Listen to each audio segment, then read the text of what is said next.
நெய்வேலி பழுப்பு நிலக்கரி தொடங்கி 800 அனல்மின் நிலையம் வரை தமிழ்நாட்டில் பல இடங்களில் மின் உற்பத்தி நடந்தும் கூட திமுகவின் கையாளாகாத தனத்தால் தமிழ்நாடு மின் தட்டுப்பாட்டை நோக்கி நகரும் அவலம் உள்ளது. 38 எம்பிக்களை கையில் வைத்திருந்தும் மத்திய அரசிடம் போராடி பெற திராணியில்லாமல் விடியா திமுக மலேசியாவிடம் கையேந்துகிறது. இது குறித்து ஒரு செய்தி தொகுப்பை தற்போது பார்க்கலாம். இருளில் தமிழ்நாடு, துயரில் மக்கள், துவண்டு போகும் தொழில்துறை, முகம் சுளிக்கும் வளர்ச்சி.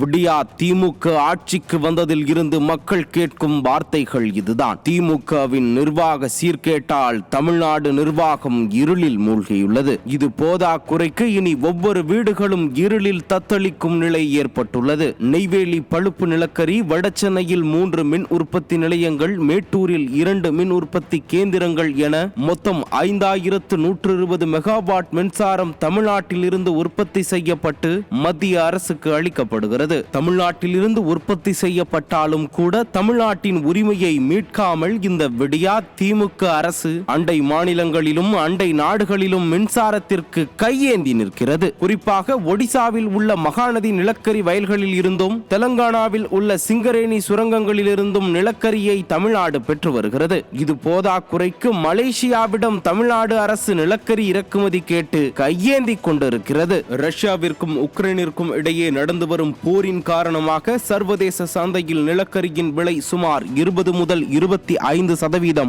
உயர்ந்துள்ளதாக கூறப்படுகிறது. கடந்த 2 ஆண்டுகளில் மட்டும் நிலக்கரி விலை டன்னுக்கு $135 இருந்து $140 உயர்ந்துள்ளதாக புள்ளி விவரங்கள் தெரிவிக்கின்றன. இந்த பின்னணியில் தான் தமிழகத்தின் மின் தட்டுப்பாடு குறித்த கேள்வி எழுகிறது. தமிழ்நாட்டில் தற்போதைய நிலையில் கையிருப்பில் உள்ள நிலக்கரி விவரங்களை பார்த்தால் சோகமே மிஞ்சுகிறது. இதற்காக சுமார் 770 கோடி ரூபாய்க்கு நிலக்கரி இறக்குமதி செய்ய போகிறதாம் தமிழக அரசு.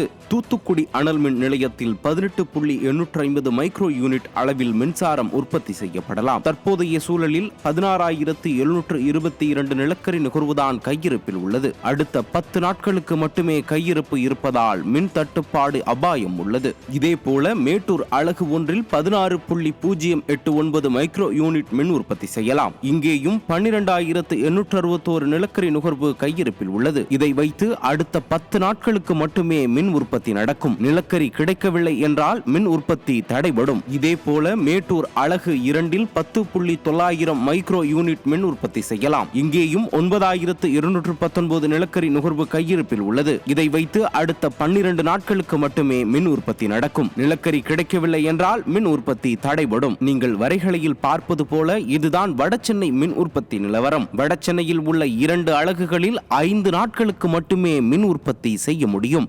6 இடங்களை சேர்த்து மொத்தம் 5,120 மெகாவாட் மின் உற்பத்தி செய்யப்படுகிறது. இங்கிருந்து தமிழ்நாட்டிற்கு கிடைக்கும் மின்சாரம் அடுத்த 8 நாட்களுக்கு மட்டுமே தமிழ்நாட்டிற்கு போதுமானதாக உள்ளது. ஒடிசா, தெலுங்கானா மாநிலங்கள் நிலக்கரி தராமல் கைவிரித்து விட்டால் தமிழ்நாடு இருளில் மூழ்கும். உள்நாட்டு நிலக்கரியின் செலவு, செயல்திறன் ஆகியவற்றின் அடிப்படையில் பார்க்கும்போது நிலக்கரியின் விலை டன் ஒன்றுக்கு 1,750 கோடி ரூபாயாக உள்ளது. இதனால் ஒடிசா அல்லது தெலுங்கானாவில் இருந்து நிலக்கரி எடுப்பதும் மிகவும் சிக்கலாகியுள்ளது. கடந்த 5 ஆண்டுகளாக 38 எம்பிக்களை நாடாளுமன்றத்தில் வைத்துக் கொண்டு தமிழ்நாட்டின் நிலக்கரி தேவையை மத்திய அரசிடம் இருந்து போராடி பெற்றிருக்க வேண்டும் விடியா திமுக. 5 ஆண்டுகளில் அனைத்து எம்பிக்களும் கொள்ளையடிப்பதிலேயே தங்களின் முழு சிந்தனையையும் செலவழித்து தற்போது தமிழ்நாட்டை இருளில் தள்ள காத்திருக்கிறார்கள். விடியா திமுக ஆட்சியில் இருளில் இருக்கும் தமிழ்நாடு விரைவில் ஒளி பெறும் என மக்களும் பேச தொடங்கிவிட்டார்கள்.